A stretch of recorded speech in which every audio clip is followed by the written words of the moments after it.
you have a board of directors, and if going by newspaper advertorials that you did a few days ago, looks like you have some of the heavyweights from the central bank and a lot of top names sitting around the table with you to run this. So what's the mandate of this board? What do they bring?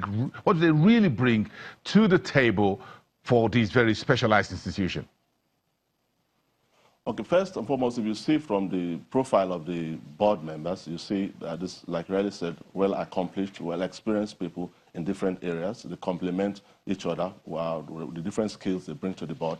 That is one. Two, given the fact that this is a specialized institution, we also leverage a lot on their experience. They bring that to bear.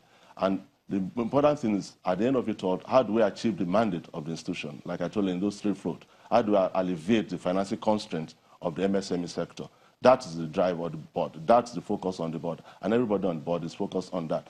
And with the experience from different backgrounds, from development finance institutions to commercial banking and corporate governance. So you see very varied experiences of the different board members. They all bring that to bear to ensure at the end of it all, DBN is able to meet the objectives for setting it up. Your organization, your DFI, is coming in at a time when the current administration that actually put it on stream, the Buhari's administration, is focused on a grand socio-economic transformation. How much bite do you think the DBN will be able to do within the first 5 years of its lifespan?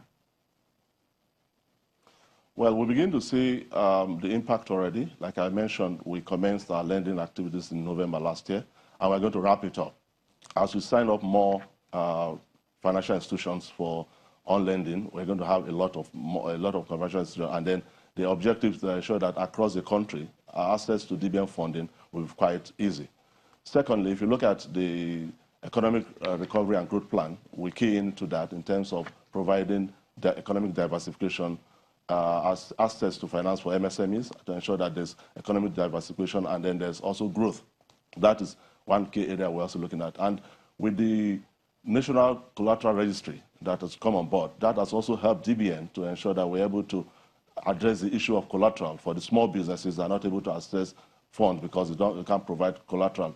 They're able to use movable assets to be able to access credit from their financial institutions. That something that is working well with us too. And recently, if you recall, the rates tax rates have also been reduced for MSMEs from 20 to 15. That we think will also help in getting a lot of them on board. And if you see all the issues about ease of doing business, making it easy for them to be able to start their businesses, register their businesses, and all that, that will come in a way to bring a lot of MSMEs on board to be able to access funding from.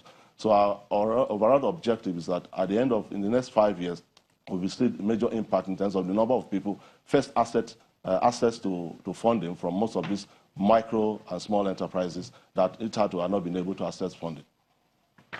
You were in South Korea just about 2 weeks ago, where the 2018 annual meetings of the FDB took place, and the focus was on Africa's industrialization. Of course, Nigeria made a very good showing there, and of course, we made there. So, what are your views? What lessons? What are your takeaways from that in terms of how we domesticate some of those conversations on the small and medium enterprises side of things into the Nigerian space?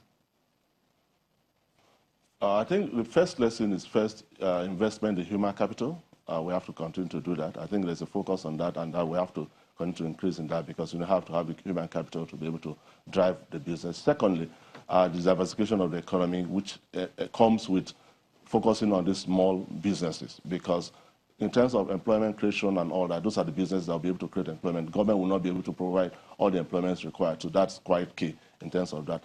And then thirdly, in terms of collaboration among the different DFIs, we look at different financing needs for development, for industrialization. So the different DFIs have to come together to collaborate at different levels to ensure that they all focus on one thing to ensure that there's industrialization. But the lesson from there is that no country goes through the same process, right? You have to have your own specific roadmap to industrialization. So the fact that Korea went through a particular process does not mean Nigeria must go through the same process. So our industrialization policy will have to also take into consideration the peculiarity of the Nigerian economy. The final question. How are you collaborating with other DFIs such as the Bank of Industry? Very much collaborating. Like I mentioned, Bank of Industry is a retail DFI, so we are collaborating, working with them. As a matter of fact, our plans are in the medium to short run, we'll be able to even lend through them because they reach out to end borrowers directly themselves. And other DFIs too, we also collaborate.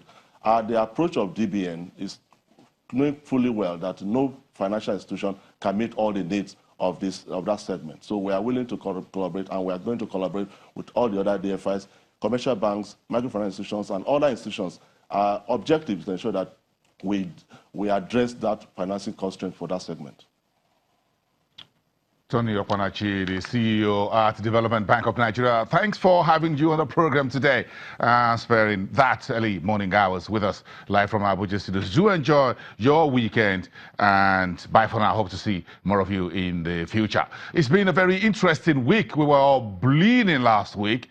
Then we all came in on Monday, and it looks like a very sweet and rosy week. We've added nearly 1 trillion naira to the equity cap since the week started. If you're watching the market,